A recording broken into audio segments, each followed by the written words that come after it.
आपण बघत आहात AKP न्यूज मराठी, आपला आवाज आपली ताकद। सबस्क्राइब करा, शेअर करा, लाईक करा। AKP news Marathi. बांगलादेशातील 2 महिला व 1 पुरुषाला कोलकाता येथून महाराष्ट्रात आणणाऱ्या एजंटला दहशतवाद विरोधी पथकाने वसई येथून ताब्यात घेतले आहे। त्यास न्यायालयाने बुधवारपर्यंत 21 ऑगस्टपर्यंत पोलीस कोठडी सुनावली।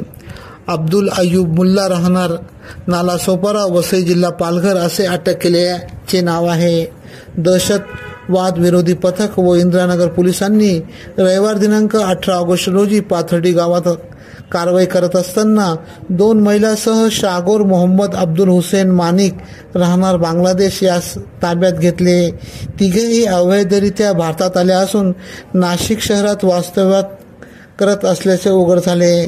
त्यांना मदत केल्याप्रकरणी पोलिसांनी गोरक्षनाथ विष्णू जाधव वय 32 राहणार पाथर्डी गाव, मूळ राहणार वरवंडी तालुका दिंडोरी यासही अटक केली।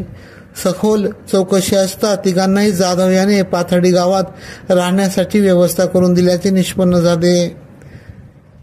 जाधव याने 2 पैकी 1 बांगलादेशी महिलेसोबत विवाह केल्याचे समोर आले आहे।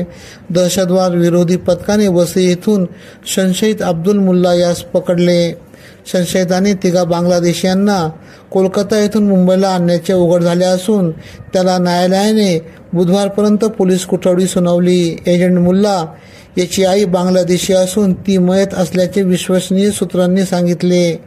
एजंट मुल्ला याने भारतात किती बांगलादेशींना आणले आहे याचा तपास पोलीस करीत आहे। AKP न्यूजसाठी ब्युरो चीफ अनवर खान पठाण, नाशिक।